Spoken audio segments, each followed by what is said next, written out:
It's always good to revise the fundamentals of sorting. Today we are going to talk about heap sort. Heap sort has two phases. The first phase is to build a max heap, or max-heapify. The second step is deletion, or extraction. Let's take a look at building a max heap. Given this array has 9 numbers from 0 to 8. Actually, this array is already sorted, but we are now trying to build a max heap. Now, this is the visualization in the tree. The actual data structure is an array, so this visualization doesn't exist, so it's just a mental or logical model. 0 is the root, then followed by 1, 2, all the way to 8. Straight away, we know the max heap property is broken because our maximum number, which is 8, should be at the root, right? So this is not a max heap. So we want to turn this into a max heap. How do we do that? Max-heapify involves sifting down and bubbling up. What do you want to sift down? You want to sift down nodes that are smaller and bubble up nodes that are higher. So this node is 0, it should be sifting down. And this node 8, it should be bubbled up. And here is some intuition about sifting down. Imagine you are sifting flour through a sieve. Some flour stays at the top, some flour will be sifted down. So when we are trying to build a max heap, the max nodes will stay at the top and the nodes of smaller value will be sifted down. Max value will stay at the top because it's a max heap. Of course, this picture doesn't illustrate bubbling up, but sifting down and bubbling up is essentially the same because we're just performing swaps. Now that we understand what is sifting down and bubbling up, the next question is, where should we start? Should we sift down from the front to the end? From front to the end, aka from the top to the bottom? Or should we do from the end to the front? So from end to the front, meaning from bottom up. Let's examine if we were to do from front to the end or top bottom. Let's compare -4 with 2 of his children. So obviously the right child wins, so 7 wins. If 7 wins, we should swap, so 7 goes to the top and -4 go to the right. And because sifting down is a recursive process, -4 will once again compare against two of his children. Because the right child wins, so -1 will bubble up and -4 will sift down. So right child become -4 and parent become -1. Okay, so then we will operate on this node as 0. So because 9, which is the right child, is greater than 0, so 0 will sift down and 9 will bubble up. Then we go on this node, -0, which is fine. Then we go to 4. Well, all the rest of the nodes have no children, so there's nothing else for you to sift down. End of operation. But wait a minute, this is not a max heap, because this is 9, this is 7. So somewhere it went wrong. So where did we go wrong? We go wrong because sifting down only works if all of the children are already max heaps. For the original node of -4, its children are not actually max heap. The left child is not a max heap. And because the left child is not a max heap, we ended up comparing 0 against 7. But actually we should have compared 9 with 7. You can also think of it as your left child did not come up with his best, right? So left child has many candidates. We should have contributed with the best candidates, but because the left child is not a max heap, so we ended up not choosing the best candidate. The best candidate is 9, but no, we only choose 0. So when we compare the left child against the right child, we end up choosing the right child, 7. But actually we should have choosing the left child, which is 9. So sifting down only works when your children are all max heaps. Therefore, in order to make sure that all the children are max heaps, we should go from bottom up or back to the front. So we know we should go from the back to the front and bottom up. But do we really have to go all the way back to the front or somewhere in the middle to the front? If we were to look at our tree, we know that our node of 8, 7, 6, 5, and 4 does not have any children.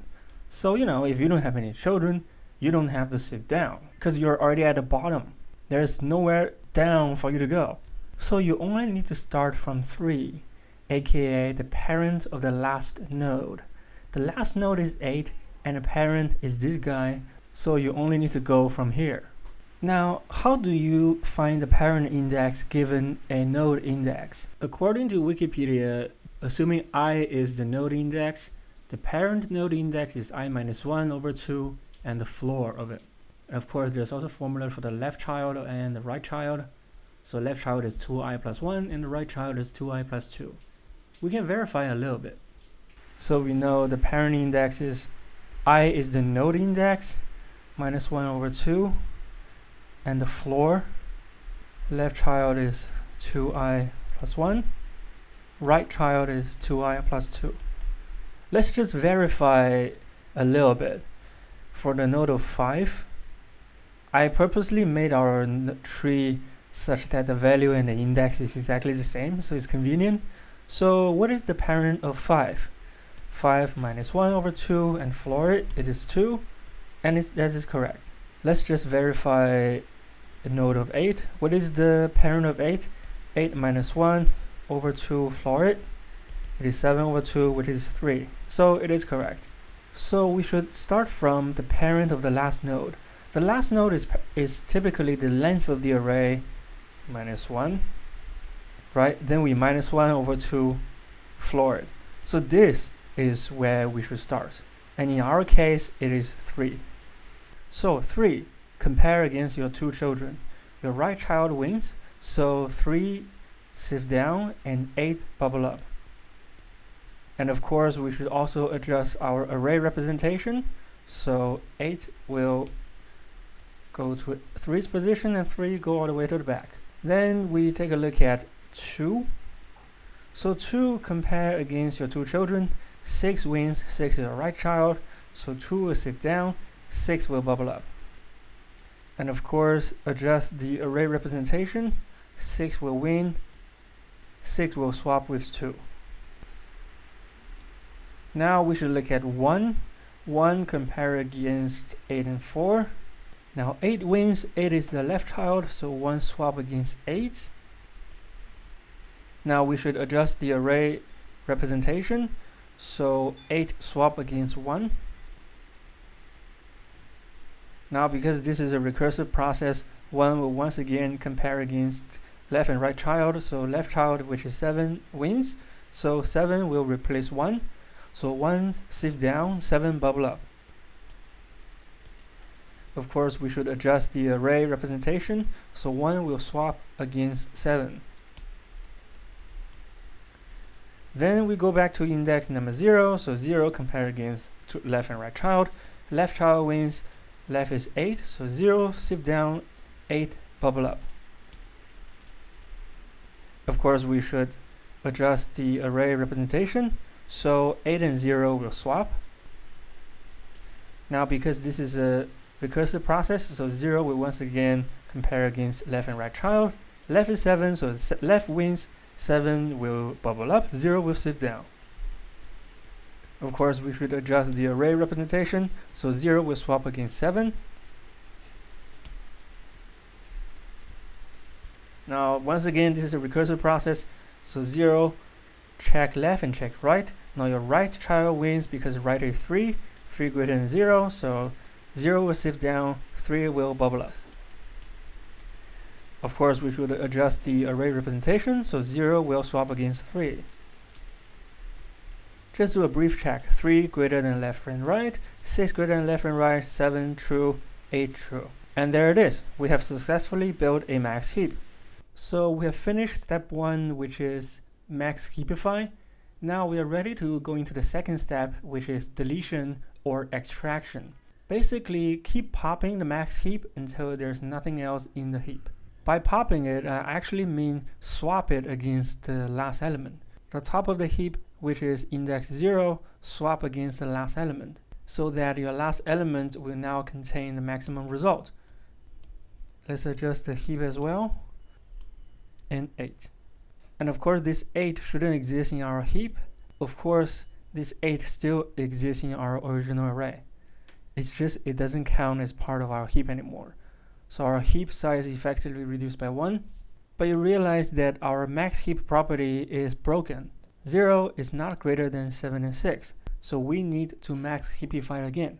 We will do this all the way until our heap size is effectively 0. Now, why are we doing this? We are doing this because we want to keep swapping the max element, which will always exist at index 0, and move it or transport it to the end of our array, so that our array will eventually be sorted, right? By building a max heap, the max element is always at index 0, and we transport it to the end of the array. So when your heap size is 0, our array will be sorted. If you don't understand it, that's fine. We can do a call stack go through. So just now I swapped 0 and 8. So now 8 is out of our tree. I'll use a different color to indicate what are the numbers that is already out of our max heap. Now, because our max heap property is broken, so we should rebuild it. Now, 0. Compare against 7 and 6. 7 wins, so we swap it. Adjust the array representation. 7 swap against 0. Now, because it's recursion, so 0 swap against 4. Adjust the array representation, so 0 swap against 4. 0 doesn't have any children, so we are done. And cool, we have our max heap again. Then let's do the same thing. Transport index 0 all the way to the end. So 7 will go to 1's position, 1 go to 7's position. Our 7 is essentially out of the heap, so I'll use a different color to box it. And also adjust our tree. 1 is at the top, now 7 is gone. Our tree has essentially shrink size by 1. Then you realize, oh no, your max heap property is violated. So let's max heapify again. 1 compare against 4 and 6, so 1 swap against 6. Adjust the array representation. Now recursion, so 1 swap against 5. Now adjust the array representation, 1 swap against 5. Now 1 doesn't have any children, so we are done. Now we have our max heap again. Then let's do the same thing. Swap index 0 against the last element. Now 6 is essentially out of our heap, so I'll use a different color to box it. Let's also adjust the view of the tree. 2 will go to the top. Now we have essentially reduced the size of the tree by 1. Now we realize our max heap property is broken because 2 is less than 5, so we'll swap 2 against 5. 2 swap against 5. Of course, adjust the array representation. Now because of recursion, 2 compare against 1, but it's okay. So we are done. So we have our max heap. Let's do the same thing. Swap index 0 against the back. This is to transport the max element to the back of our array. Because note, sort from smaller to greatest is essentially transport the biggest element to the back. So 5 swap against 1. Now 5 is out of our heap, so let's box it up. Now let's also adjust the heap view. 1 is at the top, and the size of our heap has essentially reduced by 1. Of course, our heap is also broken. Let's re-heapify. So 1 swap against 4. Adjust the array representation. Because of recursion, 1 will swap against 3. Adjust the array representation. Now 1 doesn't have any children, so we are done. We have our max heap again. Then let's do the same thing. Swap index 0 against the back, so to transport the max element all the way to the back. Now 4 will be outside our heap already, so let's box it up. Let's also adjust our view of the heap, so 0 will be at the top. Now of course our max heap properties is broken, so 0 swap against 3. Adjust the array representation. Now because of recursion, 0 will compare against 1. And we just swap it. Adjust the array representation. And now we have our max heap again. Let's do the same thing. 3 will swap against 0 to transport the max element to the back. Because 3 is now out of our heap, let's box it up. Let's also adjust the view of the heap. Our heap is broken, so 0 swap against 2. Adjust the array representation. And now we have max heap again. So let's do the same thing. Transport 2 all the way to the back. Let's use a different color to box 2 because 2 is now out of our heap. But let us also adjust the view of our heap. Now our heap is also broken, so let us adjust it. Swap 0 against 1. Adjust the array representation. Now we have our max heap again. Let's do the same thing. Transport the max element to the back. So 1 will swap against 0. Now 1, let's box it up because now 1 is out of our heap. Let us adjust the view of our heap. Now our heap only has 1 element left, 0. When you only have 1 element, you are a max heap. So let's remove it from the heap. So now our heap is empty. We can finally box up 0. And our array is sorted. I hope by now you understand the intuition of this deletion phase or extraction phase. Max heap always have the maximum element at the top, and this maximum element is always of index 0. And you always want to swap the maximum element against the back of the array. This is to populate the back of your array with maximum elements. This will make sure that the front of your array are of smaller values and the back of your array are populated with higher values. So in the end, our array is sorted. Now let us code it up. The first step is max-heapify. Second step is deletion, or you can call it extraction. Max-heapify, you will start from the middle.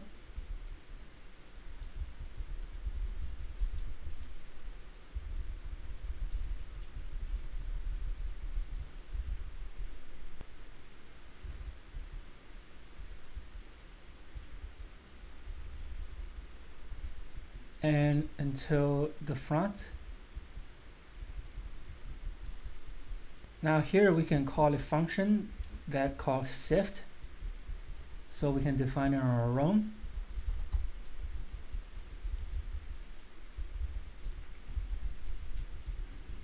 What should sift take?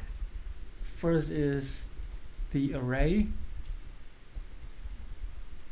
then is the size, then is which node index that we want to sift down.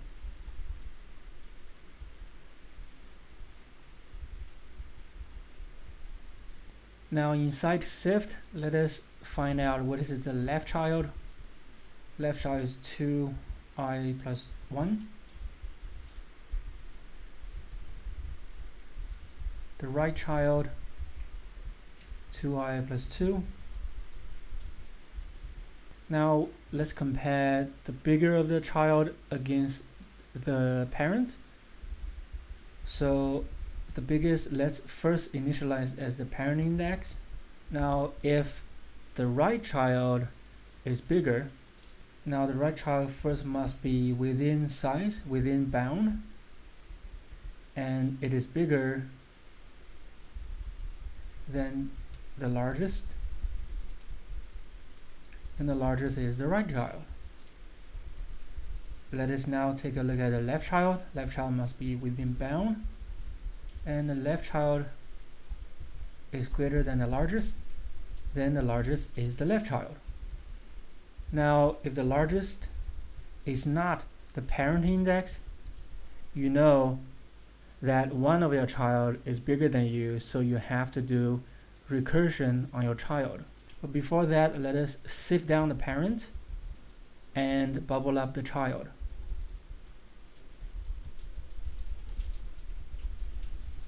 And perform recursion on the child.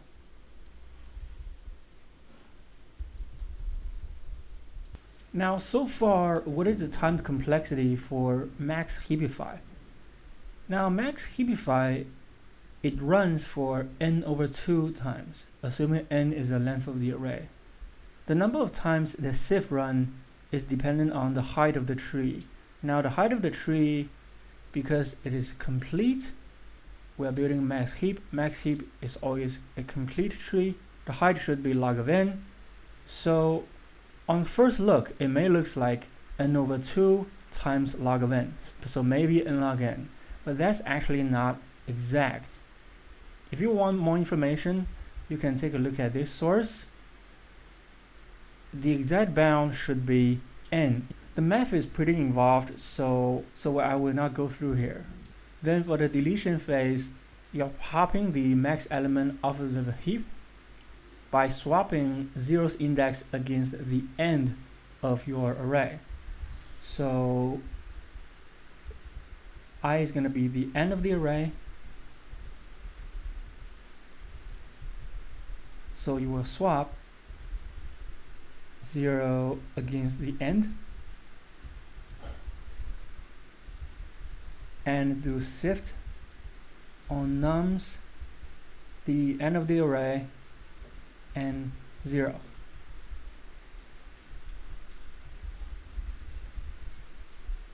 Let's check. Oh, I'm comparing against, I should compare the value instead of the index.